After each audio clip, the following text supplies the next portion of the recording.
இப்ப வி.கே. சசிகலா புதிய கட்சி ஆரம்பிச்சிருக்கிறாங்க. அவங்க கட்சி ஆரம்பிக்கிறதுக்கான நோக்கம் என்ன? அவங்களுடைய கட்சியோட வளர்ச்சி எப்படி இருக்கும்? கட்சியோட நோக்கம், வளர்ச்சி இதுதான் தெரியுது. எந்த அளவுக்கு வளர்ந்துருக்குதுன்னா, கூட்டணி சேர்றது வரைக்கும் வளர்ந்துருக்குதுன்றது நமக்கு தெரியுது. அவங்க ஏன் கட்சி ஆரம்பிச்சாங்க அப்படின்றதுக்குள்ள போறதுக்கு முன்னாடி, அவங்க கட்சி ஆரம்பிச்ச நேரம் சரியான நேரமா அப்படின்றத நம்ம சொல்லலாம்னு நினைக்கிறேன். உண்மையிலே சசிகலா இந்த கட்சி ஆரம்பிக்கிறதுக்கு முன்னாடி வரைக்குமே அஇஅதிமுகவினுடைய அந்த கழகத்தினுடைய பொதுச் செயலாளர் அப்படிதான் டெசிக்னேஷனே அவங்களுக்கு இருக்கும். கழகத்தினுடைய பொதுச் செயலாளர். ஜெயா டிவிக்கு எல்லாம் போயிட்டீங்கன்னா, நான் கழக பொதுச் செயலாளர் புரட்சித்தாய் சின்னம்மா அப்படின்னு தான் சொல்லுவாங்க. கழகத்தினுடைய பொதுச் செயலாளராக இருந்தவங்க திடீர்னு இப்போ காலம் போன கடைசியில, அதாவது எல்லாம் முடிஞ்ச பிற்பாடு கடைசி கட்டத்துல ஒரு கட்சியை ஆரம்பிச்சிருக்கிறதுன்றது ரொம்ப இல் அட்வைஸ்ட் அப்படின்னு நினைக்கிறேன். அதாவது காலாவதியான ஒரு சூழ்நிலையில ஆரம்பிச்சது மாதிரி இருக்கு. உண்மையிலே இவங்க எப்ப ஆரம்பிச்சிருக்கணும் அப்படின்னா, இந்த பரப்பன அக்ரஹாரா சிறையில இருந்து விடுதலையாகி வந்தாங்க பாத்தீங்களா, அவங்க வரும்போது பெங்களூர்ல இருந்து சென்னை வரைக்கும் அந்த அந்த ரோடு முழுக்க அந்த வரவேற்பு, அவர் கொடுக்கப்பட்ட அந்த வரவேற்பு, அந்த வரவேற்ப அந்த அந்த டயத்துல அவங்க அங்க இருந்து ஊர்வலமா வந்து ரோட் ஷோ, ஆக்சுவலா it is a mega road show. அந்த ரோட் ஷோ அப்படியே வந்து நேரா அவங்க ஒண்ணு அதிமுகவினுடைய தலைமையகத்துக்கு போயிருந்திருக்கணும். அங்க போய் உட்கார்ந்து இருந்தாங்கன்னு வச்சுக்கிடுவோம், அல்லது அவர் போக விட மாட்டேன்ட்டாங்க அப்படின்னா அங்க முன்னாடி போய் தர்ணா பண்ணியிருந்தாங்கன்னு வச்சுக்கிடுவோம். அந்த நேரத்துல அவங்க வந்து கட்சி ஆரம்பிச்சிருந்தாங்க அப்படின்னா, இந்த அனைத்து இந்திய புரட்சி தலைவர் மக்கள் முன்னேற்ற கழகம், இந்த கட்சி அன்னைக்கு ஆரம்பிச்சிருந்தாங்கன்னா எங்கேயோ போயிருந்திருக்கும். அதனுடைய அந்த பரிமாணமே வேற மாதிரி இருந்திருக்கும். அந்த அந்த வாய்ப்பை அவங்க மிஸ் பண்ணிட்டாங்க.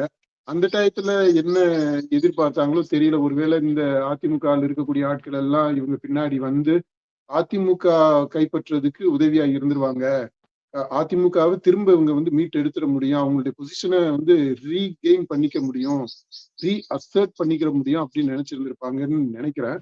அது முடியாம போயிடுச்சு. அது முடியாம போன பிற்பாடு அடுத்தடுத்து ஏதோ ஒரு காலகட்டத்துல முன்னாடியே பண்ணி இருந்திருக்கலாம். இப்போ வந்து காலம் போன கடைசி, அதாவது லாஸ்ட் ஸ்டேஜ்ல இவங்க பண்ணிருக்கிறாங்க. அதுவும் at neck of the moment, தேர்தலை முன் வச்சு தேர்தல் நடக்கிற டயத்துல இதை ஆரம்பிச்சிருக்கிறதுன்றது, இது கட்சிய ஆரம்பிச்சு கட்சியை வளர்க்கறதுக்கோ அல்லது அதிமுக எடப்பாடி கிட்ட இருந்து அதிமுகவை மீட்டெடுப்பதற்கோ, அதாவது இவர் சொன்னார் தெரியுமா, டிடிவி அப்படி சொல்லித்தான் அமமுகவை ஆரம்பிச்சாரு. அம்மாவினுடைய கட்சியை மீட்டெடுப்பதற்கு நான் புதுசா ஒரு கட்சி ஆரம்பிக்கிறேன் அப்படின்னு சொல்லிட்டு ஆரம்பிச்சாரு. அந்த மாதிரி அதிமுகவை மீட்டெடுப்பதற்கோ இப்போ இவங்க சசிகலா கட்சி ஆரம்பிச்சிருக்கிறதா நம்புறதுக்கு நம்ம தயாரா இல்லை. மக்கள் யாரும் அப்படி நினைக்கல. இப்ப இது எதுக்காக ஆரம்பிச்சாங்க இப்போ அப்படின்னா, என்ன சொல்லலாம் அப்படின்னா, இது இவங்களுக்கும் தினகரனுக்கும் இடையில இருக்கக்கூடிய மனஸ்தாபங்கள், அதை இவங்க குடும்ப அளவுல சார்ட் அவுட் பண்ணி இருந்திருக்கலாம். அதை சார்ட் பண்ணாம அது என்னன்றது அதை ஒரு ரெகன்சிலியேஷனுக்கு வராம அது முத்தி போனதுனால இப்போ தினகரனுக்கு ஒரு பாடம் கற்பிக்கணும் அப்படின்ற அளவுலதான் இந்த கட்சி ஆரம்பிச்சிருக்கிறாங்க அப்படின்னு தான் நினைக்க தோணுது. ஏன்னா அதிமுகவை மீட்டெடுக்கிறதுக்கு இப்போ கட்சி ஆரம்பிக்கிறதுக்கான காலம் கடந்துருச்சு. இப்ப கட்சி ஆரம்பிச்சு யாரு கட்சி ஆரம்பிச்சாலும் அதிமுகவால மீட்டெடுக்க முடியாது. எடப்பாடி அவருடைய பொசிஷனை வந்து ரொம்ப ஸ்ட்ராங் ஆக்கிக்கிட்டாரு. அமித்ஷாவையே அவர் வந்து டீல்ல விட்டுக்கிட்டு இருக்கிறாரு, கண்ணாமூச்சி ஆட்டம் ஆடிக்கிட்டு இருக்கிறாரு அமித்ஷா கூடவே. அந்த அளவிற்கு அவர் வந்து ஸ்ட்ராங்கா இருக்கிறாப்ல. அவர்கிட்ட போயிட்டு இந்த பாட்சா எல்லாம் பலிக்காது. இது வந்து எப்படின்னா தினகரனுக்கு விடுக்கப்பட்ட ஒரு சவால். இது ஒரு குடும்ப சூழ்நிலையில தீர்த்திருக்க வேண்டிய ஒரு பிரச்சனைய இவங்க ஒரு அரசியல் களத்துக்கு கொண்டு வந்து, அதுவும் இந்த தேர்தல்ல உனக்கு பாரு ஒரு பாடம் புகற்றம் பாரு அப்படின்றது மாதிரி வந்து நிறுத்தி இருக்கிறாங்களோ அப்படின்னு நம்ம நினைக்க வேண்டியது இருக்கு. இந்த மாதிரிதான் பரவலாகவே மக்கள் மத்தியில பேச்சு இருக்கு. பொதுவாகவே இந்த டீ கடைகள்ல உட்கார்ந்து நாம் போய் பார்க்கிறது. அப்புறம் நம்முடைய மக்கள் ஆய்வினுடைய கள பணியாளர்கள் இருக்கிறாங்க. அவங்க தொடர்ந்து தரவுகளை சேகரிச்சுக்கிட்டே தான் இருக்கிறாங்க. அந்த தரவுகள்லாம் வச்சு பார்க்கும்போது சாதாரணமா பேசுற பேச்சு இதுதான். சசிகலாவுக்கு இப்ப என்ன ஒரு தேவை வந்திருக்கு, சும்மா ஆஹ், மகனுக்கு ஒரு பாடம் கற்பிக்கணும் அப்படின்றதுக்காக இந்த கட்சி ஆரம்பிச்சிருக்கிறாங்க அப்படின்னு தான் சொல்றாங்க. இதுதான் புரட்சி அனைத்து இந்திய புரட்சி தலைவர் மக்கள் முன்னேற்ற கழகத்தினுடைய தோற்றம். அவர் மக்கள் முன்னேற்ற கழகத்தினுடைய தோற்றம், அதற்கான நோக்கம், அதற்கான காரணம், அந்த இருப்புக்கு தோற்றத்திற்கான ஜஸ்டிபிகேஷன், நியாயம். அடுத்து ஐயா ராமதாஸ் அவர்கள் தன் கட்சியை மீட்டெடுக்கிறதுக்காக போராடிட்டு இருக்கிறாரு. கட்சி அவர் தலைமையிலும் ஒரு அணி சேர்ந்திருக்கிறாங்கல்ல. ஆமா, பாட்டாளி மக்கள் கட்சி, அதாவது ராமதாஸ் ஐயாவுடைய கடுமையான உழைப்பினால உருவான கட்சி. ஆனா அது ஒரு அமைப்பான பிற்பாடு அந்த அமைப்புக்குன்ட்டு சில சட்டத்திட்டங்கள், நெறிமுறைகள்லாம் இருக்கு. அதை உருவாக்குனவரே, அந்த சட்டத்திட்டங்கள், வழிமுறைகள், நெறிமுறைகள், வழிகாட்டுதல்கள், இது எல்லாத்தையுமே உருவாக்குனதுல முக்கியமான பங்கு வகிச்சவர் ராமதாஸ் ஐயா தான். அவர் வகுத்த அந்த கோட்பாடுகளின்படி, அந்த அமைப்பு விதிகளின் படிதான் மகன் தலைவரானாரு, தலைவரா தேர்ந்தெடுக்கப்பட்டாரு. அப்புறம் அப்பாவுக்கும் பிள்ளைக்கும் ஈகோ பிரச்சனைகள், வேற என்ன பிரச்சனை, குடும்ப தகராறு, வரப்பு தகராறு, சொத்து தகராறு, வாரிசு தகராறு, இந்த மாதிரி பிரச்சனைகள், இது எல்லாமே கலந்து கூட இருக்கலாம். இதை பத்தி நம்ம விரிவா ஏற்கனவே ரொம்ப சீரியஸா இதை அனலைஸ் பண்ணி காணொலி போட்டிருக்கிறோம், முன்னாடி போட்டிருக்கிறோம். தயவு செய்து பார்க்காதவங்க பாருங்க. இப்போ அந்த மாதிரி அப்பாவுக்கும் பிள்ளைக்கும் திரும்பவும் இது குடும்ப அளவுல சார்ட் அவுட் பண்ணிக்க கூடிய விஷயம்தான் இது. ஆனா அதை அவங்க எஸ்கலேட் பண்ண விட்டு, அக்ரவேட் பண்ணி, அதை முத்த விட்டு, அந்த பிக்சர்னஸை காயங்களா ஆக்கி, காயத்தை கூடுதலா கிழிச்சு விட்டு, அது புண்ணாக்கி, ரணமாக்கி, மனசை ரெண்டு பேரும் தேவையில்லாம கஷ்டப்படுத்தி, இப்போ அது கடைசியில எப்படி இருக்குதுன்னா, இவர் கடைசியில அதிகாரம் எல்லாமே இழந்துட்டார். அதாவது அமைப்பு ரீதியாக எந்த அதிகாரமும் பாமக கட்சி மீது ராமதாஸ் பெரியவருக்கு இல்லை. அது சட்டப்பூர்வமாக அமைப்பு ரீதியாக வலுவாக இருக்கக்கூடியது மகன் அன்புமணி. இதுல ஆனா இருந்தாலும் அவரு விட மாட்டேன்றாரு. இது நான் பெத்த பிள்ளை, அத கட்சி நான் உருவாக்குனது, நான் செதுக்கிய சிற்பம், எப்படி அதை இன்னொருத்தன்ட்ட விட்டுற முடியும் அப்படின்றது இறுதிக்கட்ட போராட்டம். இது அந்த ஓனர்ஷிப்புக்கான இறுதி முயற்சி. அதை தொடர்ந்து அவர் நடத்திக்கிட்டு இருக்கிறாரு. ஆனா ஒவ்வொரு கட்டத்திலயுமே அவருக்கு ஒரு செட்பேக் தான் இருந்துகிட்டே வந்திருக்கு. இன்னைக்கு வரைக்குமே ஒரு செட்பேக் தான். இப்போ சுப்ரீம் கோர்ட்டுக்கெல்லாம் போனாங்க. அவங்க என்ன சொல்லிட்டாங்கன்னா, இப்போ உடனடியா திரும்ப அந்த உரிமையியல் நீதிமன்றத்துக்கே நீங்க போங்க, அங்க வழக்கை பதிவு செய்யுங்க அப்படின்னு டிரெக்ட் பண்ணியிருக்கிறாங்க. இப்போ அந்த அளவுல நிக்குது. மாம்பழ சின்னத்தை முடக்கிடலாமா அப்படின்னு இப்போ கடைசி கட்டமா டெஸ்பரேட்டா ஒரு முயற்சி பண்ணிட்டு இருக்கிறாரு அவரு. அதுல சக்சஸ் ஆவாரா அப்படின்றது நமக்கு தெரிஞ்சு இப்ப இருக்கக்கூடிய நிலவரத்தை பார்த்தோம் அப்படின்னா, இவரு அன்புமணியினுடைய பாட்டாளி மக்கள் கட்சியினுடைய பிரிவு இப்போ தேசிய முற்போக்கு கூட்டணியில சேர்ந்து சீட் ஷேரிங் எல்லாமே கூட முடிச்சுட்டாங்க, ஃபைனலைஸ் பண்ணிட்டாங்க. இவருக்கு 18 சீட் அப்படின்னு சொல்லிட்டு. இப்ப இந்த அளவுக்கு போன பிற்பாடு தேர்தல் ஆணையமோ கோர்ட்டோ இதை மாம்பழ சின்னத்தை முடக்குவாங்களா அப்படின்றது கேள்விக்குறி. முடக்க மாட்டாங்கன்னு தான் நினைக்கிறேன். ராமதாசும் சசிகலாவும் கூட்டணி அமைச்சிருக்கிறாங்க. இந்த கூட்டணி குறித்து உங்களுடைய பார்வை எப்படி இருக்கு? இந்த பார்வை, இது இந்த கேள்விய திமுக அந்த ஒரு பெரியவர்கிட்ட கேட்பாங்க, இதை பத்தி உங்களுடைய பார்வை என்ன அப்படின்னு. என்னுடைய பார்வையா அப்படி இப்படி கிண்டல் பண்ணுவாரு அவரு. அந்த மாதிரி இது நம்ம அப்படி கிண்டல் பண்றதுக்கான இது இல்ல. இத சீரியஸாவே நம்ம பார்க்கலாம்னு நினைக்கிறேன். சசிகலாவினுடைய கட்சியும் இவரு ராமதாசினுடைய அவருடைய கட்சி, அவருடைய பாமக கட்சின்னு சொல்றதா இல்ல அவருக்கு பின்னால் இருக்கக்கூடிய அவருடைய சப்போர்டர்ஸ் சொல்றதான்னு எனக்கு தெரியல. ஏன்னா கட்சி லீகலா இப்ப அன்புமணிட்ட போயிடுச்சு. சரி, இப்ப இவருடைய பிரிவினே வச்சுக்கிறோமே. இப்ப இவங்க ரெண்டு பேரும் ராமதாசினுடைய பாமக பிரிவு அவங்க 2 பேரும் சேர்ந்து இருக்கிறது வரப்போற தேர்தல்ல, அதாவது இது இன்சிக்னிபிகண்டா இருக்கும்ட்டு உதறி தள்ளி விட்டுட்டு கிண்டல் கேலி பண்ணிட்டு போகவும் செய்யலாம்.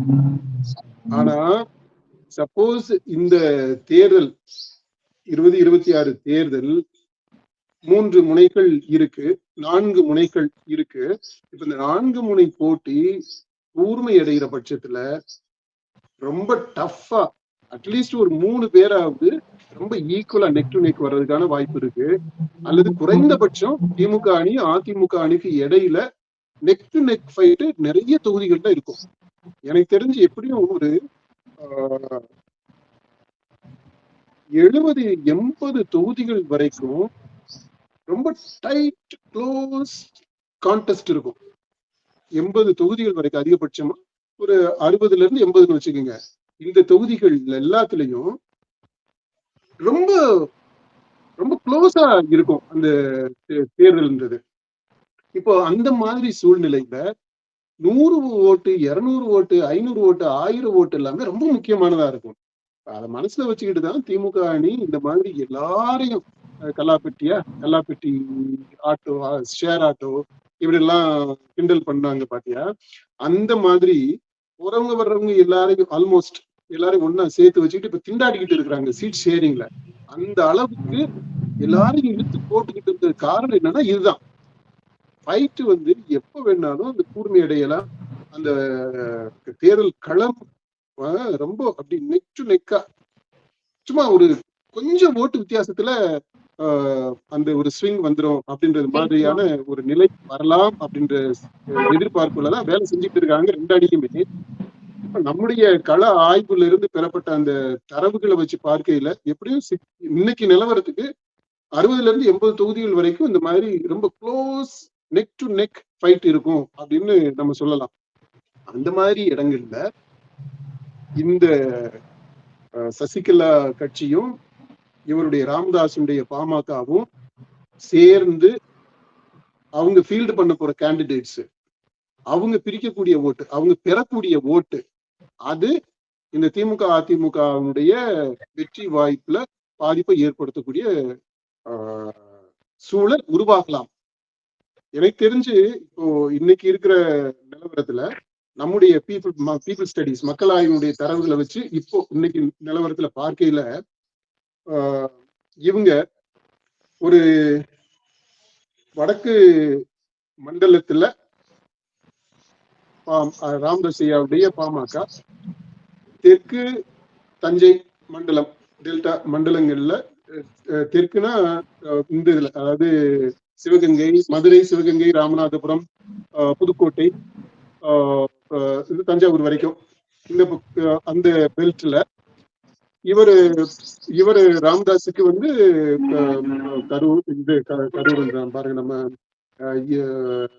தருமபுரி, கிருஷ்ணகிரி, அப்படி இங்க வந்தீங்கன்னா சேலம், இந்த பக்கம் விழுப்புரம், கடலூர், இந்த மாதிரி பெல்ட். இங்க வந்து ராமதாஸ் ஐயா, முன்னாடி நான் சொன்னேன் இல்லையா சிவகங்கை, மதுரை, சிவகங்கை, இந்த பெல்ட் எல்லாமே சசிகலா. அப்படி பார்த்தோம்னா எப்படியும் ஒரு இந்த பக்கம் ஒரு 40-50 தொகுதி, இந்த பக்கம் ஒரு 30-40 தொகுதி, நம்ம சொன்ன கணக்கு 60 to 80 சொன்ன பாத்தீங்களா. அந்த தொகுதிகள்ல இவங்க பெறக்கூடிய வாக்கு ஒரு 500ல இருந்து 5000 வரைக்கும் வரலாம். குறைந்தபட்சம் ஒரு 500 ஓட்டு வாங்குவாங்க ஒரு தொகுதி. இந்த நம்ம இப்ப சொன்ன இந்த மாவட்டங்கள்ல இவங்க கேண்டிடேட்ஸ் பெறக்கூடிய வாக்குகள் 500ல இருந்து 5000 வரைக்கும் இருக்கும். இருக்கும்போது இந்த தொகுதிகள்ல அதிமுக யாரை நிறுத்த போறாங்க? சப்போஸ் அதிமுக வந்து இது 1 year பெல்ட் அப்படின்னு சொல்லிட்டு அதுல கணிசமான தொகுதிகளை இவருக்கு அன்புமணியினுடைய பாமகவுக்கு கொடுக்குறாங்க அப்படின்னா கண்டிப்பா ராமதாஸ் பின்னாடி இருக்கக்கூடிய அந்த 1 year வாக்கு இருக்குது இல்லையா, அது இவருடைய வெற்றி வாய்ப்புல தாக்கத்தை ஏற்படுத்தும். அன்புமணியினுடைய வெற்றி வாய்ப்புல அவர் பெறக்கூடிய ஓட்டு நான் சொன்னேன் 500ல இருந்து 5000 வரைக்கும் வரும். இந்த 500 to 5000 ஓட்டுன்றது ஒரு கணிசமான தாக்கத்தை ஏற்படுத்திடும். அதாவது அன்புமணியினுடைய கேண்டிடேட்டுக்கு வாழ்வா சாவா பிரச்சனையவே உருவாக்கி விட்டுரும். சப்போஸ் அந்த தொகுதியில அதிமுக நிக்குது, அன்புமணி கொடுக்காம அதிமுக நிக்குது அப்படின்னா அங்க என்ன ஆகும் அப்படின்னா ராமதாஸ் ஐயா பின்னாடி இருக்கக்கூடிய அந்த வாக்கு, அந்த 500 to 5000 இருக்குது இல்லையா, அந்த ஓட்டு அவங்க சரி அதிமுக இரட்டை இலையில நிற்கக்கூடிய ஆளு வன்னியரா இல்லையா அப்படின்னு பார்ப்பாங்க. வன்னியராக இருந்தா சரி அவருக்கு ஓட்டு போடுவோம் அப்படின்னு போடலாம். சப்போஸ் அங்க இரட்டை இலையிலையும் ஒரு வன்னியர், இந்த பக்கம் திமுகவிலையும் ஒரு நாம் தமிழர் சீமான் நிறுத்தினது ஒரு வன்னியர் அப்படின்னு இருக்கும்போது இவங்களுக்கு ஓட்டு என்னவாகும் அப்படின்றது பிரிஞ்சு போறதுக்கான சாத்தியம் இருக்கு. அல்லது அந்த நிறுத்தக்கூடிய கேண்டிடேட் எப்படி இந்த வாக்காளர்களை எப்படி கவனிச்சுக்க போறாரு, அதாவது எந்த கட்சி யாருக்கு எவ்வளவு பணம் கொடுக்க போறாங்க, அல்லது பரிசுகள் கொடுக்க போறாங்க, அல்லது அவருடைய செல்வாக்கு என்ன அப்படின்ட்டு அந்த இண்டிவிஜுவல் கேண்டிடேட்டினுடைய கிரெடிபிலிட்டி, கிரெடென்ஷியல்ஸ், அவரு இந்த வாக்காளர்களுக்கு செய்யக்கூடியது, கட்சியாக அந்த கட்சி எந்த கட்சி நல்லா கவனிச்சுக்க போகுது அப்படின்றது, இந்த மாதிரி ஃபேக்டர்ஸ் எல்லாமே அந்த பணம் அப்படின்றது இது எல்லாமே ஒரு ரோல் பிளே பண்ணும். அப்படிங்கும்போது இந்த ஓட்டு பெருசா பாதிப்பை யாருக்கு ஏற்படுத்துகிறாரு, அதாவது ராம்தாஸ் பின்னாடி இருக்கக்கூடிய அந்த வன்னியர்கள் அது ஒரு பாடத்தை கற்பிக்கும், மகனுக்கு பாடத்தை கற்பிக்கும் அப்படின்றது இருக்காது. ஏன்னா அவர் கேண்டிடேட் அங்க இருக்க மாட்டாங்க. அப்படிப்பட்ட சூழ்நிலையில நான் சொல்றேன், அவருடைய மகன் கேண்டிடேட்டை நிறுத்தி இருக்கிறாரு அப்படிங்கும் போது கண்டிப்பா இந்த இதுல எதிர்வாக்கா போயிடும். இதே மாதிரிதான் சசிகலாவுக்கும் தென் மாவட்டங்கள்ல அது முக்குளத்தூர் இருக்கக்கூடிய மாவட்டங்கள்ல அங்க பாத்தீங்கன்னா இந்த முக்குளத்தூர் பிரிவிலேயே தேமர் ஆள்கள்லயே கல்லர் இருக்கிறாங்க, பிரமலை கல்லர் இருக்கிறாங்க, அப்புறம் இன்னொரு நாட்டுக்கல்லர் இருக்கிறாங்க, மறவர் இருக்கிறாங்க, ஆமுடியார் இருக்கிறாங்க. இப்படி ஒவ்வொருத்தருமே ஒரு தனி ஜாதி மாதிரி தான். இப்போ அதனால கேண்டிடேட் யாரை நிறுத்தி இருக்கிறாங்க அப்படின்றத பொறுத்து இந்த ஓட்டுகள் எல்லாமே மாறுபடத்தான் செய்யும். எல்லாருமே நம்ம தேமாற ஆளுங்க அப்படின்னு சொல்லிட்டு எல்லாரும் கண் மூடிக்கிட்டு ஓட்டு போறது கிடையாது. அங்கேயும் உள்ள மைக்ரோ லெவல்ல அந்த டைனாமிக்ஸையும் நம்ம கணக்குல எடுத்துக்கணும். அப்படி பார்க்கும்போது ஒரு வாரியா பார்த்தோம்னா அந்த 30-40 இடங்கள்ல அமமுகவுக்கு, அந்த அமமுகல அந்த 11 இடங்கள்ல இது சசிகலாவுடைய கேண்டிடேட்ஸ் பிரிக்க போற ஓட்டு ஒரு 500ல இருந்து அதிகபட்சமா 5000 வரைக்கும் நம்ம சொல்லியிருக்கிறோம். ஒரு 500 ஓட்டு அப்படின்னாலுமே கூட அது அந்த கான்டெஸ்ட் டைட்டா இருக்கிற சமயத்துல அமமுக கேண்டிடேட்ஸ் அந்த வேட்பாளர்களுடைய வாய்ப்பை பாதிக்கிறதுக்கான சூழல் வரலாம். தோற்கடிச்சிருவாங்களா, அதாவது இந்த சசிகலாவுடைய கேண்டிடேட்ஸ் இவங்களை தோற்கடிப்பாங்களா, வெற்றி அடைஞ்சிருவாங்களா அந்த அளவுக்கு. அது மாதிரி டாக்டர் ராமதாஸ் ஐயாவுடைய கேண்டிடேட்ஸ் இவர் அன்புமணியினுடைய கேண்டிடேட்ஸ விட அவங்களை தோற்கடிச்சு இவங்க ஜெயிப்பாங்களா அப்படின்றது கிடையாது. கேள்வி அது இல்லை. கண்டிப்பா ஒரு தொகுதியில கூட ஜெயிக்கிறதுக்கு வாய்ப்பே கிடையாது, 100% வாய்ப்பு கிடையாது. இல்ல ராமதாஸ் ஐயா சசிகலாமா இவங்க 2 பேருமே நின்னாலுமே அவங்களே ஜெயிக்க மாட்டாங்க, அதுக்கு உத்தரவாதம் இருக்கு, ஜெயிக்க மாட்டாங்க அவங்க. அதனால அவங்க யாரும் எந்த கேண்டிடேட்டும் அவங்களுடைய கேண்டிடேட்ஸ் ஜெயிக்க போறது இல்லை. ஆனா அவங்களால தோற்கடிக்கப்படுவாங்களா இவங்க அப்படின்றது சூழ்நிலை சந்தர்ப்பத்தை பொறுத்துதான் இருக்கு. அந்த பாயிண்ட தான் நம்ம சொல்லி இருக்கிறோம். அதாவது கான்டெஸ்ட் டைட்டா வரும்போது ஒரு 1000 ஓட்டு 2000 ஓட்டு வித்தியாசம் தான் வெற்றி தோல்வியை தீர்மானிக்கும் அப்படின்ற பட்சத்துல இந்த கட்சி வாங்கக்கூடிய இந்த 500 ஓட்டு 500ல இருந்து 5000 வரைக்கும் அந்த ரேஞ்ச் சொல்லியிருக்கோம், அந்த ஓட்டு பாதிப்பை ஏற்படுத்தலாம். சசிகலாவுக்கும் தெரியும், ராமதாஸுக்கும் தெரியும் நம்மளுடைய அணி ஜெயிக்காது, வெற்றி பெற முடியாது அப்படிங்கிறது. இந்த கூட்டணி அமைச்சருடைய நோக்கம் தன்னுடைய சொந்த மகனையும் அக்காவுடைய மகனையும் பழி வாங்கணும் அப்படிங்கிறதுக்காக தான் இந்த கூட்டணி அமைச்சிருக்காங்களா? பழி வாங்குறதுக்கு இல்ல, பாடம் கற்பிக்கிறதுக்கு. பழி வாங்குறதுன்றது வேற, பாடம் கற்பிக்கிறதுன்றது வேற இல்லையா? அதாவது சொன்னல, இப்போ சசிகலாவுக்கும் தினகரனுக்கு இடையில இருக்கக்கூடிய விஷயம் குடும்ப அளவுல அதை அவங்க சமரசம் பேசி சரி பண்ணிருக்கக்கூடிய விஷயம்தான். அதே மாதிரி ராமதாஸ் ஐயாவுக்கும் அவர் மகனுக்கும் அன்புமணிக்கும் இருக்கக்கூடிய பிரச்சனைய அவங்க குடும்ப அளவுலயே பேசி சரி பண்ணியிருக்க முடியும். எடப்பாடி பழனிசாமிக்கும் சசிகலாவுக்கும் இடையில இருக்கக்கூடிய முரண் இருக்கு பாத்தீங்களா, அது கொஞ்சம் சீரியஸானது. அது அதிமுக என்ற கட்சிய கைப்பற்றுறது அப்படின்னு போகுது. அதை வந்து பேசி தீர்த்துக்கிறதுல முடியாதுன்னு தான் நான் நினைக்கிறேன். ஏன்னா எடப்பாடி ரொம்ப டஃப்பான கேரக்டர். எனக்கு தெரிஞ்சு தமிழ்நாடு அரசியல்ல உண்மையாகவே ஒரு சாணக்கியன் அப்படின்னு நீங்க சொல்லலாம். யார சொல்லலாம் அப்படின்னா அண்ணாதுரையை நீங்க சொல்லலாம். அவர் பயங்கரமான பிரெயின். என்ன 1967 தேர்தல்ல அவர் எம்எல்ஏ எலெக்ஷன்லயே நிக்காம சிஎம் ஆனவர். பயங்கரமான ஆளு அவரு. சாணக்கியன் நம்பர் 1 தமிழ்நாடு அரசியல்ல அண்ணாதுரை. அதுக்கு அடுத்த கட்டமா நான் பாக்குறேன் சாணக்கியத்தனத்துல ஒரு விதத்துல சொல்ல போனா அண்ணாவே மிஞ்சி நிற்கக்கூடியவரு எடப்பாடி பழனிசாமி. கருணாநிதி எல்லாம் இவர்கிட்ட பிச்சை வாங்கணும். கருணாநிதியால ஒண்ணுமே செய்ய முடியல எடப்பாடிய. 2016-17 இருந்து இவர் சிஎம் இருந்தாரு. பெருசா ஒண்ணும் செய்ய முடியல. ஸ்டாலினாலையுமே ஒண்ணும் பெருசா செய்ய முடியல. 2021 தேர்தல்ல கூட நீங்க பாருங்க எடப்பாடி அப்படி ஒன்னும் கேவலமா எல்லாம் தோத்து போகல. அதனால அவரு டஃப் கேண்டிடேட். அவர்கிட்ட மோதி அவர்கிட்ட இருந்து அதிமுகவை கைப்பற்றுவது அப்படின்றது வேற பிரச்சனை. அது சசிகலாவால இப்ப முடியாது, இனிமேலும் முடியாது. ஒரு கட்டத்துல முடிஞ்சிருந்திருக்கலாம், அதை ட்ரை பண்ணாம விட்டுட்டாங்க. ஸ்ட்ராட்டஜிக்கா அவங்க மிஸ்டேக் பண்ணிட்டாங்க. அதுல இப்போ இவங்க கட்சியை ஆரம்பிச்சிருக்கிறது வந்து குடும்ப அளவுல தீர்த்துக்கக்கூடிய ஒரு பிரச்சனை அதை அரசியல் களத்துக்கு கொண்டு வந்திருக்கிறாங்க. குடும்ப பிரச்சனை அரசியல் களத்துக்கு கொண்டு வந்திருக்கிறாங்க. அதுதான் அம்மாவுக்கும் பிள்ளைக்கும் இருக்கக்கூடிய ஒரு போராட்டமா அரசியல் களத்துக்கு வந்திருக்கு. அதே மாதிரிதான் இங்கேயுமே ராமதாஸும் அவர் மகனும் அப்பனும் பிள்ளையும். இத்தனைக்கும் பாத்தீங்கன்னா ராமதாஸ் அன்புமணி மேல அவ்வளவு அதீதமான பாசம் அவருக்கு. அந்த பிள்ளைய வந்து ஒரு எம்ஜிஆர் ரேஞ்சில தான் ட்ரீட் பண்ணாரு. என் பிள்ளை வந்து ஒரு எம்ஜிஆர் மாதிரி, அப்படி பிள்ளை அப்படி இதெல்லாம் நம்ம விளக்கமா நம்ம பேசியிருக்கிறோம். அந்த மாதிரி அவ்வளவு அன்பா பார்த்து பிள்ளைய மேல இடத்துல அப்படி உட்கார வச்சு பார்த்து ரசிச்சு உலகாங்கிதான் அடைஞ்ச அப்பா ஈகோ பிரச்சனையில வந்தது, குடும்ப பிரச்சனையில வந்தது. ஈகோவோட குடும்ப பிரச்சனை. அதை அவங்க சுமூகமா பேசி தீர்த்திருக்க முடியும்.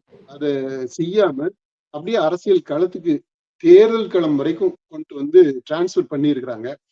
இதுல என்னன்னா பழி வாங்கல, மகனை பழி வாங்க மாட்டாரு. ஒரு தந்தை மகனை இப்போ பழி வாங்க மாட்டாரு. ஆனா மகனுக்கு ஒரு சரியான பாடத்தை கற்பிக்கணும் அப்படின்னு நினைப்பாரு. அதுதான் இப்ப நடந்துகிட்டு இருக்கு. பாடம் கற்பிக்கிற ப்ராசஸ் வீட்டுலயும் நடந்திருக்கலாம். இப்ப என்ன நாட்டுல பொது வெளியில தேர்தல் களத்துல நடந்தது. ரெண்டு சைடுமே அதுதான். இப்ப இன்றைய நிலவரப்படி இவங்க கூட்டணி அமைச்சதுனால தமிழகத்துல ஒரு 5 முனை போட்டி அப்படிங்கறதுதான் இருக்குது. இந்த 5 முனை போட்டி, அதாவது 4 முனை போட்டி நம்ம சொல்லிக்கிட்டு இருந்தோம். இப்ப இவங்க கூட்டணியால 5 முனை போட்டியா இருக்குது. இப்போ இவர்கள் இந்த கூட்டணி வந்து தாவேக்காவோட இணையறதுக்கான வாய்ப்புகள் இருக்குதா? 5 முனை போட்டி அப்படின்றது நீங்க கேட்கும்போது அப்படி லைட்டா சிரிச்சு கேட்டீங்க. நானுமே சிரிச்சுட்டேன். ஆனா ஆக்சுவலா பாத்தீங்கன்னா இது 5 முனையாக எப்ப வரும்னா இந்த 60-80 தொகுதி சொன்னேன் பாத்தீங்களா, அங்க வந்து இது 5 முனை போட்டியாக உரு எடுக்கும். மற்ற தொகுதிகள்ல இல்ல, இது வந்து போட்டியிலே இல்ல. ஒரு இண்டிபெண்டன்ட் கேண்டிடேட் நோட்டா அந்த ரேஞ்சில தான் இந்த இது இருக்க போகுது. இந்த குறிப்பிட்ட சில தொகுதிகள் மட்டும் இது 5 முனை போட்டியாக வரும். அதுல அந்த 2 டாப் 2 ஃபைட்டர்ஸ் அவங்களுக்கு இடையில வெற்றி தோல்வியை நிர்ணயிக்கிறதுல இது ஒரு பங்கு வகிக்கும். சீமானு நாம் தமிழர் கட்சி நம்ம சொல்லி இருக்கிறோம், அதுதான் இதுல ரொம்ப முக்கியமான பிளேயரா இருக்க போகுது. 2026 தேர்தல்ல யாரு ஆட்சி அமைக்க போறா, எந்த அணி ஆட்சி அமைக்க போகுதுன்றதை தீர்மானிக்கக்கூடிய சக்தியாக இருக்க போறது நாம் தமிழர் கட்சி. அதை நம்ம சொல்லி இருக்கிறோம். அதை இந்த இடத்துலயும் நம்ம சொல்லிடுறோம். இதுல இந்த 60 to 80 தொகுதிகள் பொறுத்த மட்டும் ஒரு சீரியஸ் பிளேயரா இவங்களை கன்சிடர் பண்ணணும் இந்த அணியை, மற்ற இடங்கள் இல்ல. சரி, இப்போ இவங்க தாவேகா கூட சேருவாங்க அப்படின்னாவா இங்க கேள்வி? அடுத்த கேள்வி என்ன கேட்டீங்க? சேர்ந்தால் தாவேகா இன்னைக்கு இருக்கிற நிலைமையை பார்த்தா ஒருவேளை இவங்களை சேர்த்துக்கிறதுக்கான சூழல் வந்துருமோ அப்படின்னு தோணுது. ஏன்னா இந்த பாண்டிச்சேரியில அவங்க எல்லாம், அதாவது தனித்து போட்டின்னு சொன்னவர் கடைசியில பாத்தீங்கன்னா லாஸ்ட் மினிட்ல நேயம் நேயம் மக்கள் கட்சியா அப்படின்னு ஒரு கட்சி, நீங்க கேள்விப்பட்டிருக்கீங்களா? ஒருவேளை பாண்டிச்சேரியில இருக்கிறவங்களுக்கு தெரிஞ்சிருக்கலாம்னு நினைக்கிறேன். அந்த கட்சிக்கு 2 சீட்டு ஒதுக்கி இப்போ கூட்டணி அமைச்சு போட்டிடுறாங்க. அப்ப தாவேகா வந்து ஒரு கூட்டணிக்கு முதல்ல இருந்தே அது திறந்து இருந்தது. இப்போ அது நடைமுறையில சாத்தியமாயிருக்கு பாண்டிச்சேரியில கடைசி நாள்ல. இப்போ அது மாதிரி ஒரு ஒரு பேர் தெரியாது அப்படின்னு நம்ம சொல்லிட முடியுமான்னு தெரியல. ஏன்னா நம்ம பாண்டிச்சேரி அரசியல் பத்தி தெரியல. அதனால சரி, அங்க இருக்கக்கூடிய ஒரு சின்ன கட்சி அதோட சேர்ந்து 2 சீட்டு தானே கொடுத்துருக்காங்க. அதனால அது சின்ன கட்சியாக தான் இருக்கணும். நானும் கூகுள்ல எல்லாம் தேடி பார்த்தேன், இதை பத்தி பேசுறதுக்கு ஏதாவது தரவு கிடைக்குமான்ட்டு. பெருசா எனக்கு இன்ஃபர்மேஷன் கிடைக்கல. அதனாலதான் நான் இப்படி சொல்றேன். அதனால அந்த கட்சியை மட்டம் தட்டணும்ன்றதெல்லாம் நமக்கு என்ன கிடையாது. இப்போ இந்த ட்ரெண்டை பார்க்கும்போது டிவிக்கே தமிழ்நாட்டுல ஒருவேளை சின்ன சின்ன கட்சிகள்லாம் நம்ம நோக்கி வருவார்கள் இல்லையா, அவர்களை எல்லாம் நம்ம சேர்த்துக்கணும் இல்லையா, அவர்களை நம்ம ஆதரிக்கணும் இல்லையா அப்படின்லாம் இதுல பொதுக்கூட்டத்துல அவர் பேசினாரு, ஞாபகம் இருக்கா? விசாலையில. இப்போ அதை நடைமுறைப்படுத்துறதுக்கான ஒரு வாய்ப்பா எடுத்துக்கிட்டு இவங்களை சேர்த்துக்கலாம். அப்படி சேர்த்தால் என்ன ஆகும் அப்படின்னா, திரும்பவும் அந்த 60-80 இடங்கள் அதுல தாவேகாவும் இவங்களும் சேரும்போது ஒரு சினர்ஜி வரும்ன்றது எனக்கு தோணுது. அது கொஞ்சம் இந்த இருக்கக்கூடிய அந்த 500 to 5000 அந்த வாக்கு இருக்குது பாத்தீங்களா, அது வந்து 500ன்றது இப்போ 1000 அப்படின்னு போயிடும் அந்த அந்த ரேஞ்ச். இந்த பக்கம் 5000ன்றது 10,000 வரைக்கும் கூட நம்ம போகலாம் இவங்க சேரும்போது. அதை தாண்டி அவங்களுக்கு ஒரு 10,000க்கு மேல போறதுக்கான வாய்ப்புகள் இருக்கா அப்படின்னா எனக்கு தெரியல. இப்போ உறுதியாக நம்ம சொல்ல முடியல. ஏன்னா இது ஒரு ஹைப்போதெட்டிக்கலான ஒரு ஸ்டேட்மெண்ட். ஒருவேளை இவங்க அலையன்ஸை ஃபார்ம் பண்ணி அதுக்கப்புறம் பார்த்தோம்னா நம்ம கள ஆய்வு செய்யும் போது அந்த தரவுகள் வரும்போது அப்போ உறுதியாக சொல்ல முடியும். இப்போதைக்கு இவங்க ஒன்னா சேர்றதுனால இவங்க பெறக்கூடிய வாக்கு அந்த ரேஞ்சுன்றது கொஞ்சம் அதிகமாக இருக்கும். அது தாவேகாவுடைய வெற்றிக்கு உதவுமா அப்படின்னா தாவேகாவிற்கு உதவும். தாவேகா வெற்றி அடையாது. தாவேகா இந்த தேர்தல்ல எந்த தொகுதியிலையுமே வெற்றி அடைவதற்கான வாய்ப்பு இன்றைக்கு சூழ்நிலையில இல்ல. இப்போ அந்த மாற்றுமா இவங்க போய் சேர்றது, சசிகலாவும் ராமதாசும் போய் சேர்றது அப்படின்னா அதை மாற்றாதுன்னு நினைக்கிறேன். ஆனா அந்த வாக்கு பெறக்கூடிய வாக்குகளுடைய எண்ணிக்கை அதிகமாகும், அந்த ரேஞ்ச் அதிகமாகும்.